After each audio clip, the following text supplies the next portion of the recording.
Hello everybody, welcome back to my channel. तो आज इस वीडियो में हम बात करेंगे फास्टिंग के बारे में और जानेंगे कि फास्टिंग हमारे लिए कितनी बेनिफिशियल हो सकती है। तो चलिए स्टार्ट करते हैं। फास्टिंग हमारी बॉडी के लिए एक बहुत ही अच्छा डिटॉक्सिफिकेशन मेथड है। तो मैंने पहली बार फास्टिंग के बारे में सात्विक मूवमेंट के थ्रू सीखा था, लेकिन खाली सात्विक मूवमेंट के थ्रू ही नहीं, उसके बाद मैंने अपनी भी बहुत रिसर्च करी और पाया कि कितने सारे लोग फास्टिंग को अपनी लाइफस्टाइल में इंक्लूड करके बहुत बेनिफिट उठा रहे हैं। तो इसीलिए आज मैं अपनी कुछ नॉलेज जो मैंने थ्रू सात्विक movement and through different sources gain की है वो आपके साथ शेयर करना चाहती हूँ। तो अब हम सीखते हैं कि फास्टिंग से होता क्या है। तो देखिए, हमारी बॉडी में एक शक्ति होती है जिसे हम प्राण शक्ति कहते हैं, जो हमारी बॉडी के हर फंक्शन को करने में हमारी हेल्प करती है। चाहे वो वॉकिंग हो या हमें एनर्जी देना हो या फिर हमारी किसी चोट को हील करना हो या हमारी किसी डिजीज़ को हील करना हो या फिर हमारे खाने को डाइजेस्ट करना हो। तो इन सब कामों में हमारी बॉडी के हर फंक्शन को काम करने में प्राण शक्ति ही हमारी हेल्प करती है। क्या आप गैस कर सकते हैं कि आजकल हमारी प्राण शक्ति सबसे ज़्यादा कहाँ यूज़ हो रही है? हमारे खाने को डाइजेस्ट करने में।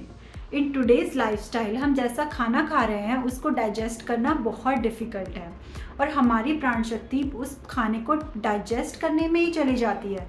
इसीलिए उससे हमारी डिजीज़ और हमारी बॉडी को हील करने का टाइम नहीं मिलता।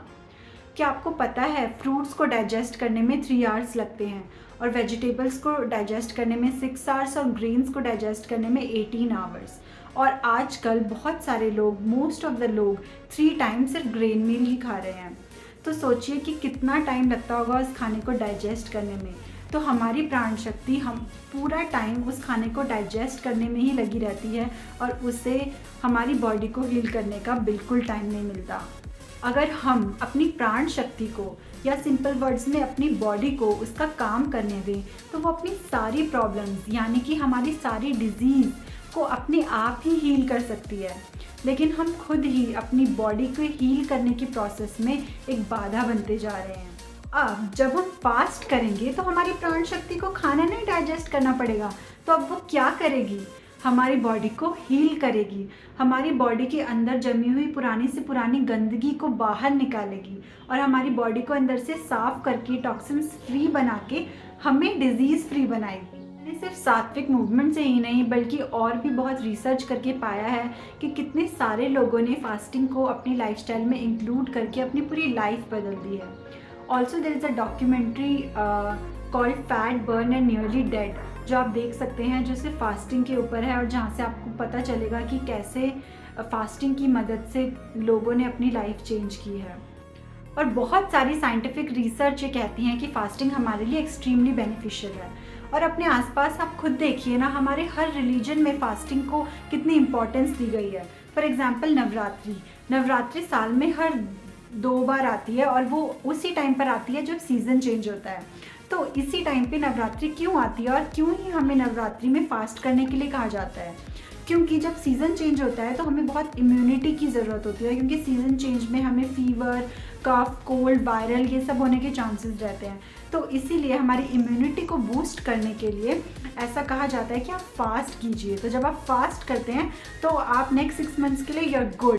But the sad part is आजकल हम फास्टिंग के नाम पे ऐसा खाना खा रहे हैं जो उतना ही डिफ़िकल्ट है हमारे बॉडी के लिए डाइजेस्ट करने के लिए जितना कि ग्रेन्स, जैसे कि कुट्टू के आटे के पकौड़े, सामक के चावल और पता नहीं क्या क्या। इससे होल पॉइंट ऑफ फास्टिंग ही ख़त्म हो जाता है। तो फास्टिंग का पॉइंट था कि आपकी बॉडी को, आपके ऑर्गन्स को रेस्ट मिले ताकि वो आपको अंदर से क्लीन कर पाए और हमारी इम्यूनिटी बूस्ट कर पाए। बट हम फास्टिंग के नाम पे कुछ और ही कर रहे हैं। तो अब हमने ये तो देख लिया कि फास्टिंग हमारे लिए कितनी बेनिफिशियल है। अब हम ये देखते हैं कि कितने टाइप्स के फास्ट हो सकते हैं।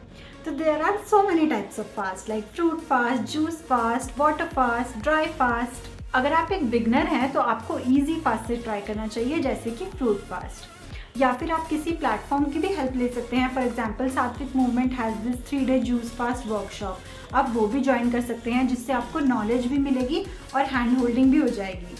आपको हैंड होल्डिंग की ज़रूरत इसलिए पड़ सकती है क्योंकि फास्टिंग के दौरान आपको डिटॉक्स सिम्टम्स हो सकते हैं, which is quite obvious right. अब देखिए, अगर आप फास्ट कर रहे हैं तो आपकी बॉडी अंदर से खुद को क्लीन कर रही है, तो अब वो क्लीन कर रही है तो टॉक्सिन्स कहीं ना कहीं से तो बाहर निकालेगी ना।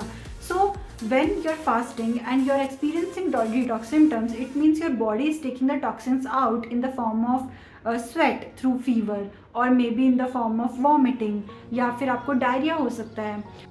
बट मेजर डिटॉक्स सिम्टम्स तभी होते हैं जब आप बहुत लॉन्ग, पहली बार में आपने बहुत लॉन्ग फास्ट कर लिया या बहुत स्ट्रिक्ट फास्ट कर लिया, फॉर एग्जांपल जूस फास्ट या water fast for 2-3 days straight. But आप start, if I would say कि if you are a beginner then start slow और take hand holding of any platform.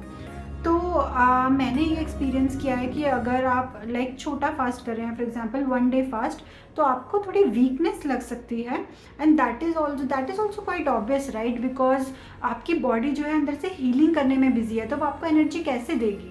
But जब आप fast के बाद clean body के साथ बाहर निकलेंगे तो आपको पहले से बहुत ज़्यादा एनर्जी फील होगी। तो चलिए, अब हमने ये तो बात कर ली कि फ़ास्टिंग हमारे लिए कितनी इम्पॉर्टेंट है और हमें फ़ास्टिंग से कैसा फील हो सकता है। तो अब हम ये बात करते हैं कि फ़ास्ट को ब्रेक कैसे करना है, फ़ास्ट के बाद क्या करना है, जो कि सबसे इम्पॉर्टेंट है। तो देखिए, जैसे आप कार चलाते हैं तो कार को सबसे पहले आप फर्स्ट गियर में चलाते हैं राइट, आप सीधा ही 4th गियर में नहीं चला देते। तो इसी तरह जब हम फास्ट ब्रेक कर रहे हैं तो हमें उसे ऐसे खाने से ब्रेक करना है which is very easy on our stomach, which is very easy to digest, and those are fruits. तो आपको हमेशा अपना फास्ट फ्रूट से ब्रेक करना चाहिए। और मैंने सात्विक मूवमेंट से एक और फार्मूला सीखा है, that eat grains after half of the time that you did fast for example, अगर आपने 3 days का फास्ट किया तो आपको ग्रेन मील 1.5 डे के 3 days के फास्ट के 1.5 डे के बाद ग्रेन्स खाने हैं। आपको 3 days जूस फास्ट के बाद फॉर 1.5 days फ्रूट्स खाने हैं, देन ग्रेन मील खाना है। और या फिर अगर आपने 1 दिन का फास्ट किया तो आप नेक्स्ट डे फ्रूट से फास्ट तोड़िए और फिर लंच में आप खा सकते हैं ग्रेन मील।